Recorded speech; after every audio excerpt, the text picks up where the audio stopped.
Sophie to psychological barriers now.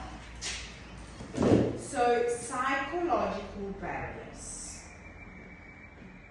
So, what do you think those could be? So I struggle with all the acronyms that we use. So, do you think, James, is that a psychological barrier? I think it is, yeah. It's intellectual. I don't understand all these acronyms. Okay, so for now, James, we're going to focus on psychological. Psychological is more about the stress. It's about lack of trust. Sorry? Anxiety. Anxiety, definitely. Sorry. What else? Cultural. Definitely, and we will go to cultural now, okay? So, Perceptions. and a bit assumptions, that's very good, James. And Assumptions is a big one, in psychological. Lack of trust. Yeah, lack of trust, we got it here, fantastic. Now, so moving on to this. So, Sophie, have you ever tried talking to someone who is really stressed? Yes. Okay, so what does that feel like? It looks like a little bit terrible because the people try to talk in really fast. Yes. And it's not understand nothing because it's really fast and stressing. This is why you need to stop, breathe, and repeat, please, a little bit calm. So I understand. If you know, I don't understand nothing. Yes, so exactly. So you are defining definitely the stress as a barrier, isn't it? So it's clearly a barrier, stress, right? Now, James, what about assumptions? What do you think how assumptions can play in here? So, people, what you need to understand is everyone has preconceptions. Yes. Do not make assumptions because their perceptions of what is going on in their world is more important than what you think. So, acknowledge, accomplish, move on. Yeah, absolutely. So that's a great insight actually, James. And assumptions can block understanding, isn't it? So because we are skipping key details because we are assuming.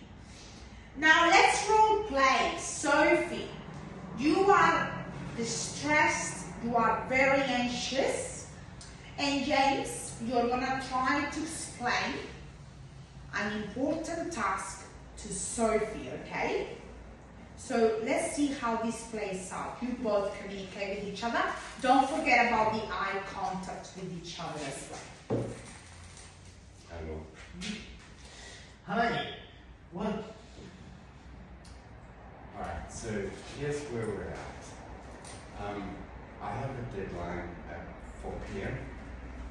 I need you to report the financial figures. It's really easy, like all the Okay, fine.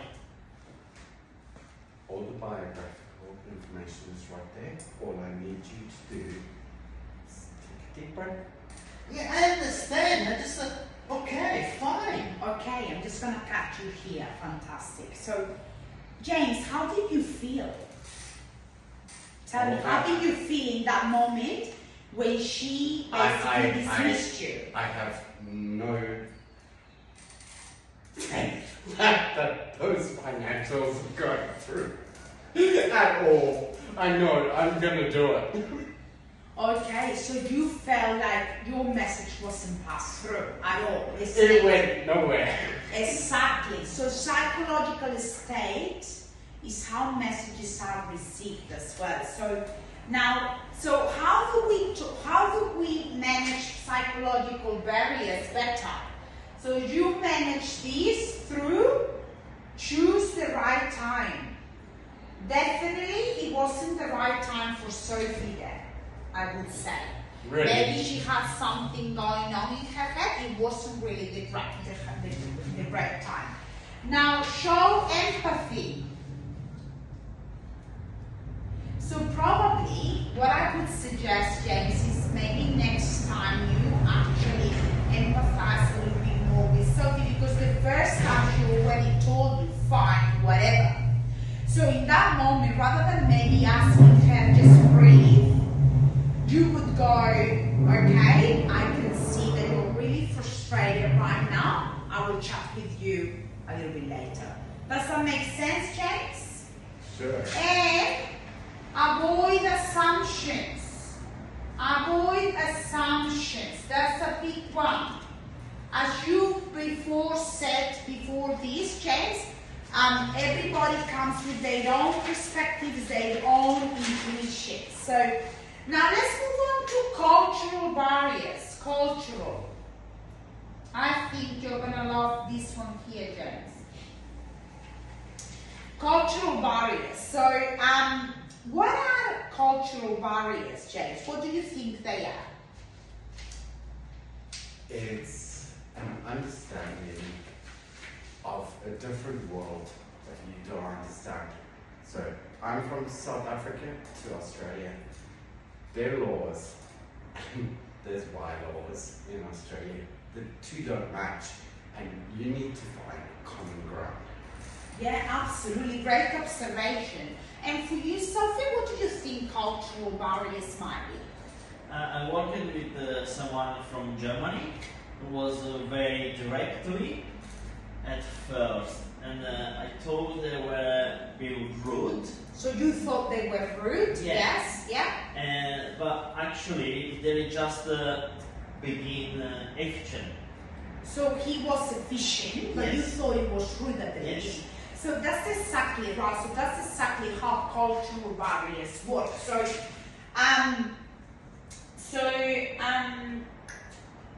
And these also can cause misinterpretation, isn't it? Yeah. Can cause misunderstanding. So now, how can you manage better cultural barriers? Tell me 3 things. Let's start, Sophie.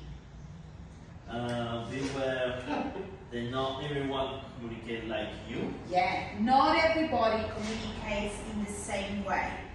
So different way of communicating. What about James? Give me another one. Always beware that people are different from you.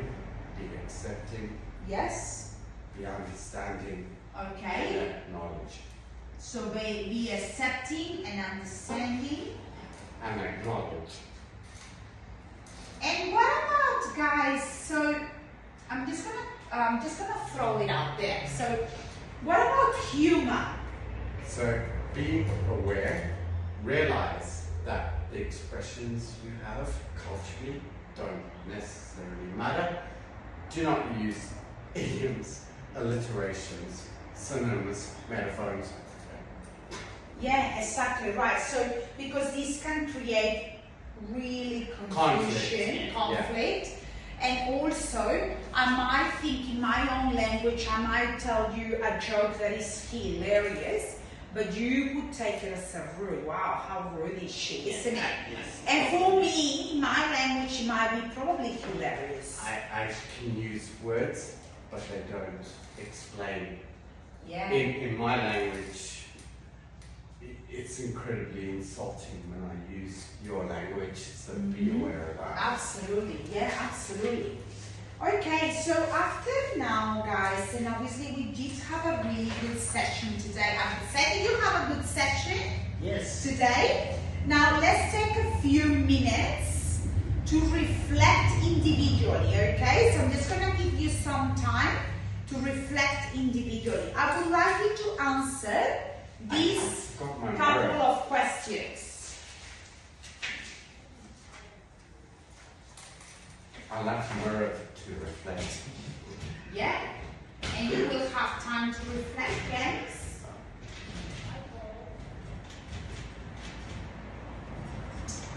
So 2 questions.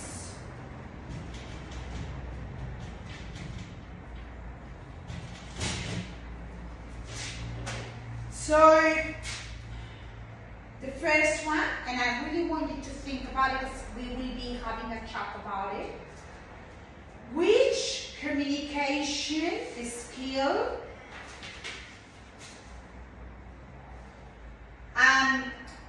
do you feel the strongest?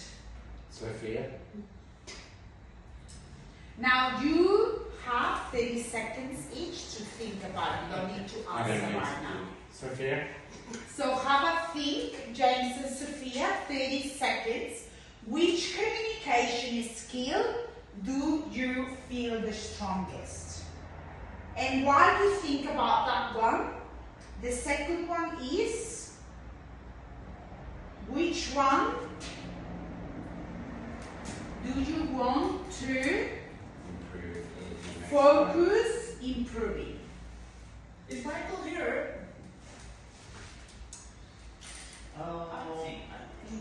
I think I'm strong in empathy. I naturally tune into people's emotion, but I want to work on clarity because sometimes I over-explain things. Okay, so you want to work on clarity, Yeah. you said, isn't it? Yeah. So clarity, so people understand you a little bit better. And then you feel, Sophie, that you are strong with empathy. Yeah. So empathy also means active listening. Do you think you're strong Yes, there? I'm very strong.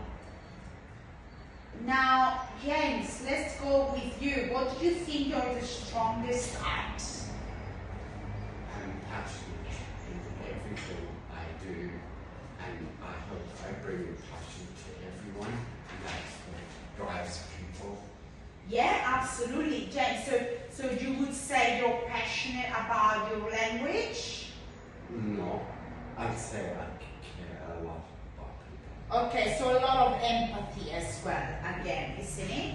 And what about, what do you think you need to improve? What is skill in communication? So need what's to- coming through is I need to sort of show my relationship with him. Sweaty.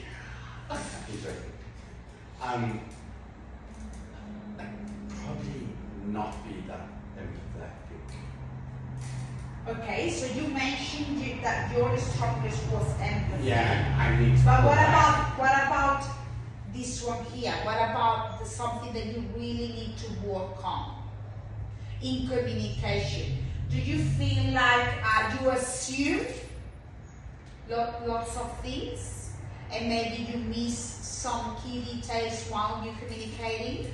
Okay, so sometimes I miss the minor stuff that really should stick, and I don't see it because I'm looking for the major stuff. Okay, all right. So you would say that you omit a lot of minor details because you think the other person knows it already, isn't it? So that's assumptions, isn't it? Yeah. So stop maybe assuming and maybe just go literally to the key details. Fantastic. So before we close, let's recap the takeaways of this session. Yes. So communication is more than words. Now, Sophie, tell me the percentage of the communication that it was non-verbal.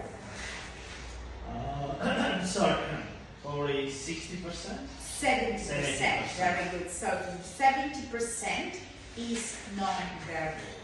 Now, barriers. Remember, we spoke about the barriers like assumptions, like stress, anxiety, all those. Then we spoke about active listening, clarity, being clear with your messaging, and empathy. We spoke about a lot of empathy. So now I want to end with a simple action plan for you both. So each of you, I need you to share one thing that you will do differently in terms of your communication starting from tomorrow. Sophie, go. I will try being more conscious when I explain things at work, starting with tomorrow's team always. Okay, so a bit more consistency in your language, in the way you communicate. What about you, James? What's one thing after today that you will start implementing? Try to be more conscientious in terms Yeah. of how I speak, Yeah. especially to him. Yeah, Exactly, very good. concise English, done. Yeah, well, great job, team. So I'm looking forward to hearing from you and how your experiences with communication go in the next few days. and you put all these skills into practice. Thank you so much. Thank you.